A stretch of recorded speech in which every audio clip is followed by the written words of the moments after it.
I'm 28, and up until 2 months ago, I thought I was dating my person. Her name's Danielle.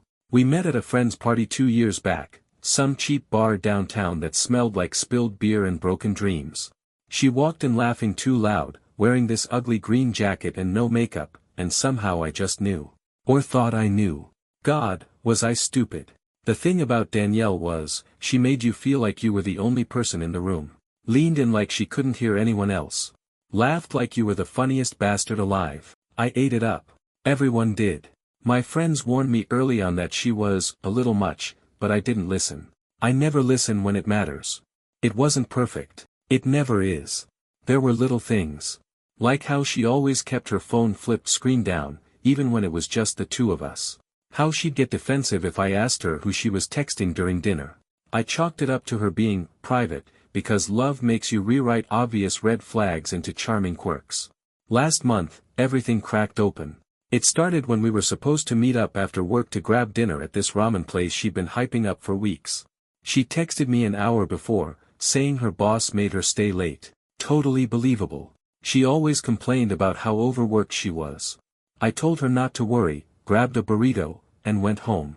Later that night, I was scrolling Instagram like a zombie when I saw it. Some girl she worked with had posted a story from a bar. There, clear as day, was Danielle. Same ugly green jacket. Laughing way too hard. Sitting way too close to some guy with a sleeve of tattoos she'd never mentioned once. At first, I told myself I was crazy. It could have been an old video, right? Could have been a million things. But then I saw the time stamp. Tonight, with a stupid little heart emoji. My stomach knotted so hard it felt like it was trying to strangle itself. I didn't say anything right away. I needed proof. I needed to be sure. I went full FBI.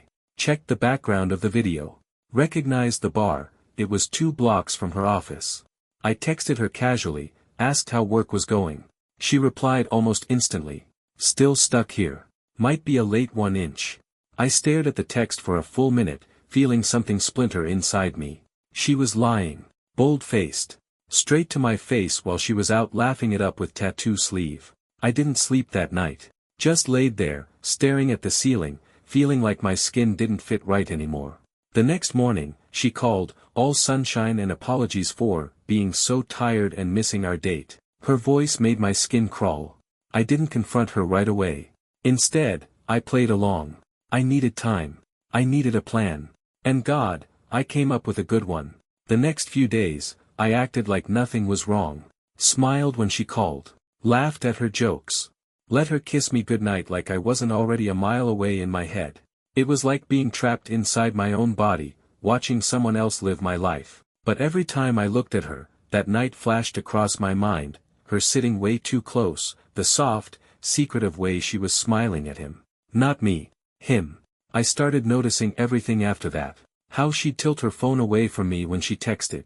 How she'd laugh at messages she'd never let me see. How she'd suddenly start working late 2-3 nights a week. Always with the same flimsy excuse, always with that same fake concern in her voice. And me? I smiled. I nodded. I filed it all away like bullets in a clip. One night, after she fell asleep on the couch, still clutching her phone like a lifeline, I finally did it. I picked it up and, heart jackhammering in my chest, tried to guess her password. First try, it opened. My birthday. The irony almost made me laugh out loud. What I found. I swear to God, it made my hands shake so hard I had to sit down. Messages. Hundreds of them. Some dude named Evan. Complimenting her new haircut, planning drinks after work, talking about how crazy it was that they clicked so fast. Him telling her he couldn't stop thinking about her after she, accidentally, brushed his hand at the copier. Her replying with winking emojis and, "You're so bad," like a goddamn teenager. But it got worse. Scrolling further back, I found photos. Selfies of her at work. Selfies of her in the car. One that made me sick, her, sitting on our bed, wearing one of my t-shirts, captioned, "Wish you were here," with a heart. I put the phone down like it had burned me. There it was. In full, ugly color. She wasn't just lying. She was living an entire second life while sleeping in my bed. For a full hour, I sat there, staring at the dark screen, feeling nothing. No rage. No sadness. Just this huge, hollow space opening up inside me. When she finally stirred awake and smiled at me, I smiled back. I kissed her forehead. I tucked her in. And the next morning, I made my move. I opened Venmo. Typed out a request for $300, the rough amount I'd spent on our last anniversary trip. I labeled it, Wasted Time, 2019 to 2021. I stared at it for a minute, thumb hovering. Then I hit send. It felt petty. It felt stupid. It also felt like the first real thing I'd done in weeks. Danielle didn't reply right away. I knew she'd see it though. She checked her phone like it was a goddamn oxygen tank. Around noon, she texted me. What is this? LOL. No apology. No explanation. Just a casual laugh, like none of it mattered. I didn't respond. An hour later, the Venmo request was declined. Declined. Like she was the one rejecting me. Like I was the problem. That's when I saw red. Not hot, shouting rage. No, cold, clean, surgical rage. I took screenshots of everything. The texts with Evan. The accidental bar sighting. The Venmo request, declined. And then, without a second thought, I found her mom's number in my contacts. I didn't even hesitate. I attached the screenshots. No message. No explanation. Just evidence. And I hit send. My hands were weirdly steady when I did it. Like my body knew something my heart hadn't caught up to yet, that I was done. I was done playing the idiot. I was done letting her rewrite reality around me. I was done pretending any of it still meant something. And when the 3 little dots appeared, her mom typing back, I leaned back in my chair and waited. For the first time in months, I actually felt alive. It took about 10 minutes for her mom to respond. Her message was short. Brutal. Thank you for sending this. I am so sorry you had to find out this way. I'll handle it. I sat there rereading it, the words hammering into my chest harder each time. I'll handle it. Not I'll talk to her. Not I'll explain. No. Handle it. Like Danielle was a mess her mother was used to cleaning up after.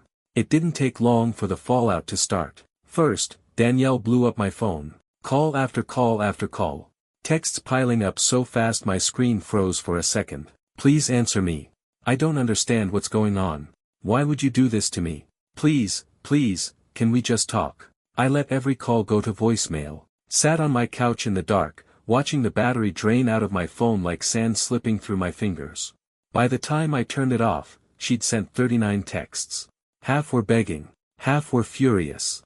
She didn't even deny it. That was the craziest part. She didn't say, "You're wrong," or, "It's not what you think." No. It was all about me hurting her. Like somehow, I was the villain for not quietly swallowing the betrayal. Around 6 p.m., there was a pounding at my door. I didn't even have to look through the peephole. I knew it was her. "Open the door, please," she was crying, her voice cracking, muffled through the wood. I sat in the kitchen, staring at the wall, listening to her unravel one word at a time. "Please, I messed up, but it wasn't serious," she cried harder, voice hitching like she couldn't catch her breath. "It was just flirting, it didn't mean anything, you're the one I love." God. Hearing her say that felt like being punched in slow motion. I almost laughed. Just flirting.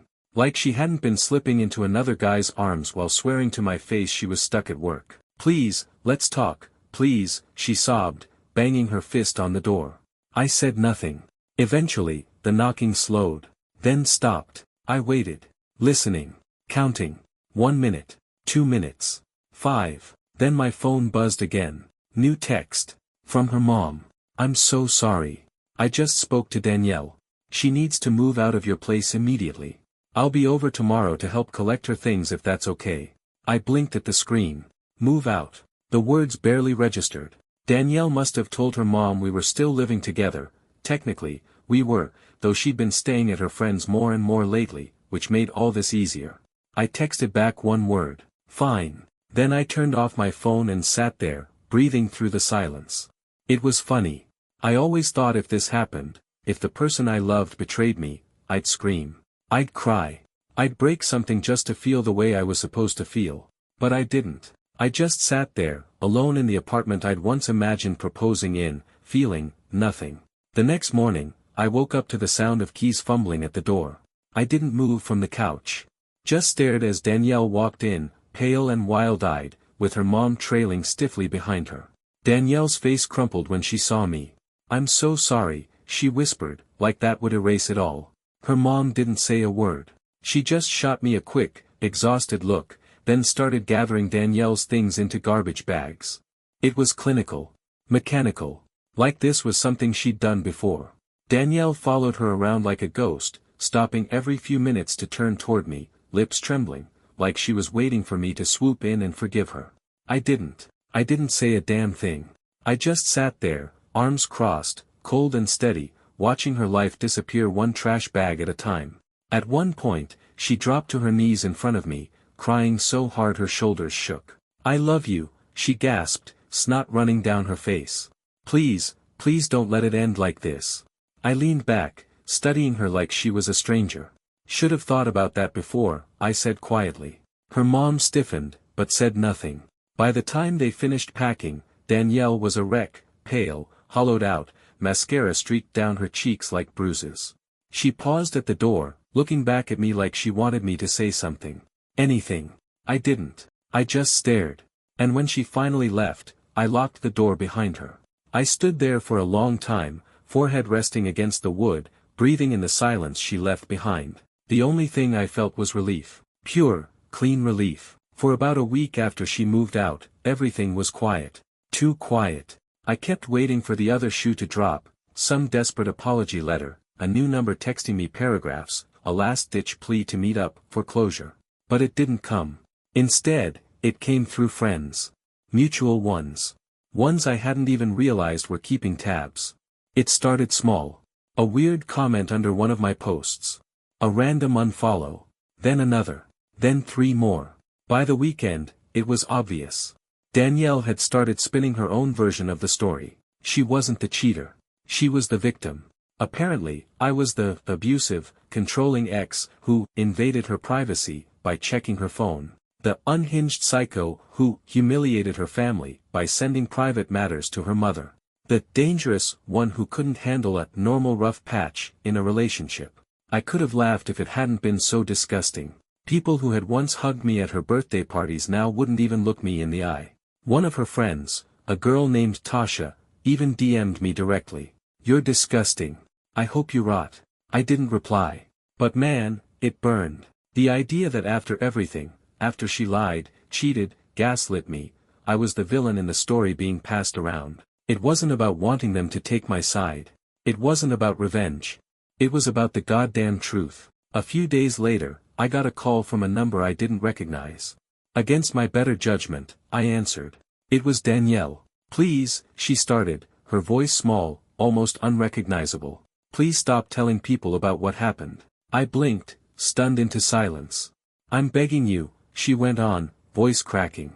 "You're ruining my life." I almost laughed out loud. Her life. "You ruined your own life," I said, my voice low and calm. "I just stopped protecting you from the consequences." She sobbed into the phone. Loud, ugly cries that would have broken my heart a year ago. Now they just made me feel tired. "I made a mistake," she choked out. "I know I did. But does it really have to be like this? Do you really have to destroy me?"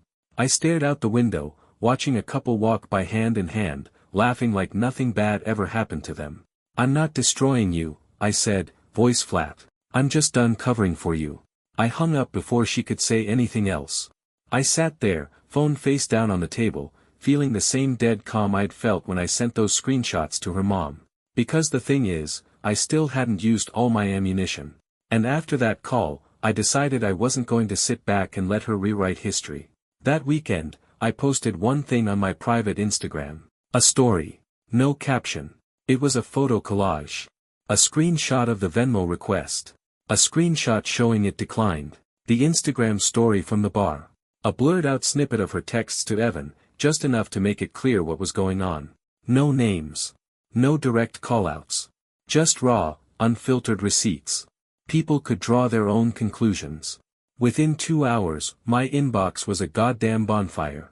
A few of her friends who'd ghosted me suddenly popped back up. "OMG, I didn't know. She said you were crazy. I'm so sorry." I didn't reply to any of them.